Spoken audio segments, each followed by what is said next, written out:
को प्रणाम। जय श्री राम। श्रावण मास के इस पवित्र पावन अवसर पर एक कथा का श्रवण बहुत शुभ माना जाता है। एक कथा है, एक ऋषि थे, मृकंड और मरुदुति उनकी पत्नी थी। ये दोनों लोग बहुत धर्मप्रिय थे, ऋषि परंपरा से थे, तो भगवान की भक्ति में लगातार लीन रहते थे, सदैव भगवान के नाम का स्मरण करते रहते थे। पुत्र की प्राप्ति जीवन में नहीं हुई थी। उसके लिए इन्होंने बहुत विचार कर संकल्प लिया कि जो चीज़ किस्मत में भी ना हो, भाग्य में भी ना हो, तो उसको प्राप्त करने का सिर्फ एक ही तरीका है, भगवान भोलेनाथ का जप तप, उनका पूजन। क्योंकि भाव ही मेट सकें त्रिपुरारी, त्रिदेवों में केवल भगवान भोलेनाथ ही ऐसे हैं जो कि किसी का भाग्य बदल सकते हैं। जिसे ब्रह्मा जी से भी छूट गया हो जो भाग्य में, या ना लिखा हो, संभव ही ना हो, वह भी भगवान भोलेनाथ दे सकते हैं। दोनों लोगों ने, पति पत्नी ने अखंड तप किया। महादेव प्रकट हुए। उन्होंने कहा कि ऋषि, हम आपकी तपस्या से प्रसन्न हैं, वर मांगो। उन्होंने कहा, भगवान सब सुख है, बस एक ही कमी है। आपके दर्शन से तो मुझे यह पूर्ण भरोसा हो गया है कि इस शरीर को मोक्ष मिल चुका, लेकिन इन सांसारिक दायित्वों के लिए एक पुत्र की कमी है। आप कृपा करें तो हमें एक पुत्र का आशीर्वाद दें। महादेव तो महादेव ही हैं। मुस्कुराए और उनसे पूछा कि कम आयु का गुणवान पुत्र चाहते हो या लंबी आयु का गुणहीन पुत्र चाहते हो? ऋषि ने हाथ जोड़ लिए, कहा, प्रभु, इस शब्दों के जाल में हमें ना उलझाएं। हमें पुत्र चाहिए, गुणहीन का हम क्या करेंगे? हमें गुणों से युक्त पुत्र दें, यही हमारी अभिलाषा है। भगवान भोलेनाथ प्रसन्न हुए। उन्होंने कहा कि हम एक बहुत प्रतिभावान और सभी गुणों से संपन्न एक पुत्र का आशीर्वाद देते हैं, लेकिन दोष सिर्फ इतना होगा कि उस पुत्र की आयु केवल 12 वर्ष होगी। यह कहकर भगवान भोलेनाथ अंतर्ध्यान हो गए। ऋषि सपत्नी आश्रम आए। कुछ समय बाद उनको एक पुत्र रत्न की प्राप्ति हुई। गजब का तेज था उस पुत्र का। बचपन से ही वह गुणों की खान था। सभी लक्षण उसमें गुण के ही थे। धीरे धीरे बच्चा बड़ा होता गया। इतना प्रतिभावान, इतना तेज दिमाग, इतनी कुशाग्र बुद्धि कि 5 वर्ष की ही छोटी आयु में उसने वेदों का अध्ययन करना शुरू कर दिया। वेद कंठस्थ होने लग गए। प्रकांड विद्वान हो गया।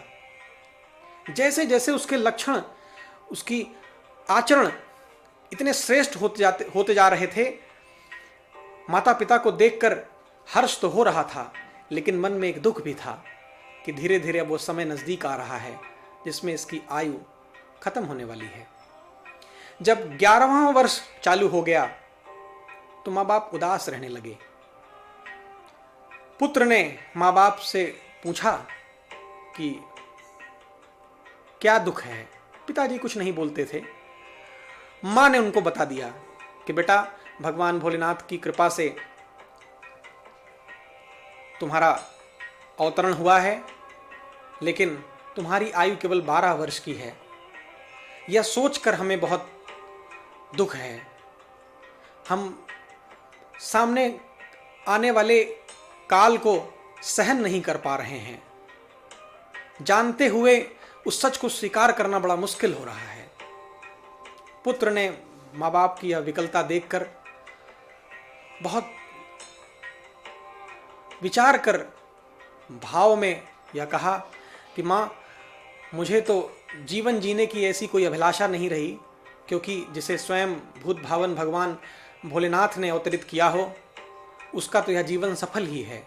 मुझको तो मृत्यु के बाद मोक्ष मिलना ही है। लेकिन ऐसा मैंने सुना है कि जिसके वियोग में आदमी अंतिम क्षण त्यागता है वह दोबारा उसी योनि में आता है।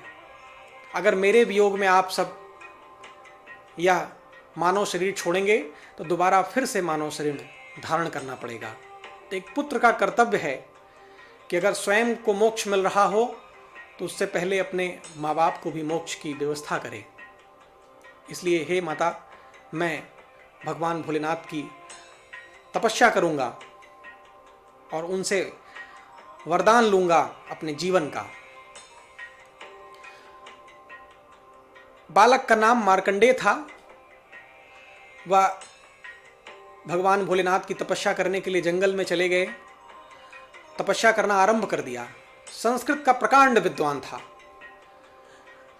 जब उनको पता हो कि हाँ, आने वाले 12 महीनों के बाद यह शरीर छूट जाएगा, तो मन में धीरे धीरे धीरे धीरे एक भाव जगा कि अगर सामने मृत्यु दिख रही हो, अकाल मृत्यु का संयोग हो, तो आज मैं जिस रास्ते से जा रहा हूं, यह रास्ता आने वाली पीढ़ियों के लिए भी हम सुगम करके जाएं। उसने एक मंत्र की स्थापना करनी शुरू करी। मंत्र को रचना शुरू किया। इस मंत्र के एक एक शब्द, एक एक अक्षर दिन प्रतिदिन जुड़ते गए। वह मंत्र था जो आप लोग आज सावन में खूब स्मरण करते हैं, खूब जाप करते हैं। ओम त्र्यंबकम यजामहे सुगंधिम पुष्टिवर्धनम उर्वारुकमिव बंधनाम मृत्योर्मुक्षीयमामृतात्। इसी मंत्र का पहले ओम त्र्यंबकम यजामहे ऐसे ऐसे करके कई दिनों तक, जब उसको केवल ओम का ज्ञान हुआ तो केवल ओम ही ओम ओम ओम ओम पुकारता रहा। जब धीरे धीरे और उसमें शब्द जुड़ते गए तो ओम त्र्यंबकम ओम त्र्यंबकम ओम त्र्यंबकम ओम त्र्यंबकम, फिर धीरे धीरे और शब्द जुड़ते गए। ये शब्द तो अलंकार थे भगवान के। ओम तो भगवान का सबसे प्रिय शब्द है। त्र्यंबकम का मतलब होता है तीनों नेत्र हों। इस तरह से भगवान की सुंदरता और सुशोभा के शब्द आते रहे। इस भगवान तक, भोलेनाथ तक की बात पहुंचती रही। लेकिन संसार का हर व्यक्ति भगवान के अलंकार के, भगवान के रूप का, भगवान के सौंदर्य का वर्णन करता रहता है। इस मंत्र का एक चमत्कृत अक्षर है, वो मैं आपको बता रहा हूं। जब मन की विफलता बढ़ती गई, अंतिम महीना आ गया, कुछ दिन शेष रह गए, तब मार्कंडेय जो बालक था, उसके मन में एक भाव जगा। उस भाव पर भगवान भोलेनाथ रीझ गए। वो भाव क्या था? मंत्र का अंतिम शब्द है उर्वारुकमिव बंधनान। इसका संस्कृत में अर्थ समझेंगे तो उर्वारुकमिव का मतलब होता है कि जैसे कोई ककड़ी किसी तने में लगी होती है, तो जब ककड़ी पकी नहीं होती, कच्ची होती है, और तब उसको कोई तोड़ता है तो बहुत ताकत लगानी पड़ती है। बस जब तक ककड़ी कच्ची है उसको याद आ रहा था, बालक हूं और इसी कच्ची ककड़ी को कोई तोड़ लेना चाहता है। वो समय नज़दीक आ गया, जब अब इस शरीर की विदाई का समय नज़दीक जब आ गया तो यमदूत आए और यमदूत अपना यम पाश फेंका और इस मंत्र का जाप कर रहे बालक से यम का पाश लौट गया। यमदूत भयभीत होकर चले गए यमराज के पास, क्योंकि बालक है, कोई मंत्र का जाप कर रहा है, इसका तेज इतना तगड़ा है, इतना तेज है कि हमारा मृत्युपाश वापस हो जा रहा है। यमराज क्रोध में आए कि कोई मायावी है जो कि छल दिखा रहा है। अपने भैंसे वाहन पर बैठकर आंखें लाल होकर यमराज चले और आए मार्कंडेय के सामने और देखा कि कोई बालक है जो कि ओम त्र्यंबकम यजामहे मंत्र का जाप कर रहा है। आज से पहले इस मंत्र की कभी उत्पत्ति ही नहीं हुई थी, तो कौन पता यह किस सिद्धि के लिए मंत्र है। उसको लगा कि कोई बालक है जो कि गुमराह कर रहा है, मृत्यु को धोखा देना चाहता है। बस उसी भाव के साथ यमराज ने अपनी शक्ति लगाई और बालक को खींच लेना चाहा। बालक डर के मारे यमराज का वह रूप देखकर शिवलिंग से लिपट गया और मंत्र पूरा कर दिया।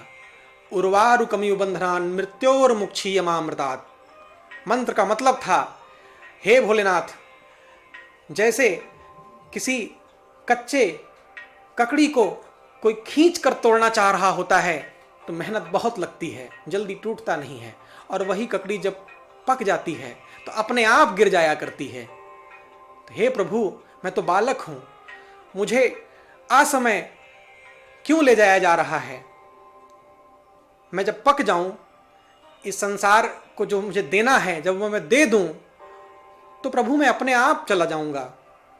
लेकिन इतना सब कुछ, वेदों का अध्ययन, इतना सब कुछ करने के बाद अब मुझे आप यहां से ले जाने की इजाजत दे रहे हैं इसको। बस इसी भाव पे भगवान भोलेनाथ प्रसन्न हो गए और प्रकट हो गए काल के सम्मुख और कहा कि काल, अगर तुम काल हो तो मैं महाकाल हूं। तुम्हें अज्ञात नहीं कि अगर कोई बच्चा शिवलिंग से लिपट कर मेरी आराधना कर रहा हो तो वह मृत्यु का अधिकारी नहीं होता है। काल ने कहा, प्रभु हम अपना कर्तव्य निभा रहे हैं, इसका समय पूरा हुआ है और अगर हम नहीं ले जाएंगे तो आप हमें भी दंड देंगे, क्योंकि तब आप कहते हैं कि जो नहीं दंड करो खल तोरा, भ्रष्ट होई सुत मार्ग मोरा। तब आप ये कहकर दंड देते हैं कि अगर मैं दंड नहीं दूंगा तो मेरे बनाए हुए सृष्टि के नियम बदल जाएंगे। हे भोलेनाथ, मैं भी उसी लेखनी के वश में हूं और उसी कर्तव्य को पूरा कर रहा हूं। तो महादेव ने कहा, काल मुझे शब्दों के जाल में मत घुमाओ। तब तुम्हारी लेखनी कहां थी जब इस बच्चे का जन्म ही सुनिश्चित नहीं था? जब हम स्वयं प्रकट होकर के इसके जन्म की संरचना को बनाए तब कोई क्यों उपस्थित नहीं हुआ और क्यों नहीं कहा कि इसके पिता को पुत्र की प्राप्ति का लक्षण ही नहीं है, इसके पिता की कुंडली में, इसके भाग्य में पुत्र है ही नहीं। जब मैं किसी को जीवन दे सकता हूं, नया जीवन दे सकता हूं, जब मैं भाग्य पलट सकता हूं, लेखनी में मिटा सकता हूं, तो मैं आज इसको भी जीवन दे रहा हूं। और इसने जो बात कही है कि जब ककड़ी पक जाया करती है तो अपने आप गिर जाया करती है, तो हे मार्कंडेय उठो, मैंने ही तुम्हें अल्पायु का आशीर्वाद दिया था, आज मैं ही कह रहा हूं कि तुम्हें इच्छा मृत्यु होगी, तुम अमर होते हो आज से। जब तुम चाहोगे तब तुम इस धरती को छोड़ोगे। और इतना ही नहीं पुत्र मार्कंडेय, जो तुमने इस मंत्र की रचना करी है, आज से यह मंत्र महामृत्युंजय मंत्र के नाम से जाना जाएगा। इस धरा पर, इस भूलोक पर जिसे भी अकाल मौत सताएगी, अगर वह इस मंत्र का जाप करेगा तो वह अकाल मौत की मृत्यु से बच जाएगा। यह महाकाल का आशीर्वाद है। तभी से वह महामृत्युंजय मंत्र हम सब इस सावन मास में गायन करते हैं, पाठ करते हैं, जप करते हैं, उसका भाव बड़ा मार्मिक है। तो हम सब इस सावन मास के पावन महीने में जितना समय हो सके, जितना समय मिल सके, इस महामृत्युंजय मंत्र का जाप करें। हमारे प्रारब्ध में इस जन्म में ही नहीं, किसी भी जन्म में अगर अकाल मृत्यु का संयोग होगा, दंड लिखा होगा, तो वह टल जाएगा। ये इस मंत्र की महिमा है। तो श्रावण के महीने में महामृत्युंजय का जाप अत्यंत फलदायी होता है। आप सभी इस मंत्र का जाप करें। भगवान भोलेनाथ आप पर कृपा करें, सदैव आप सब स्वस्थ और प्रसन्न रहें। इन्हीं बातों के साथ जय श्री राम।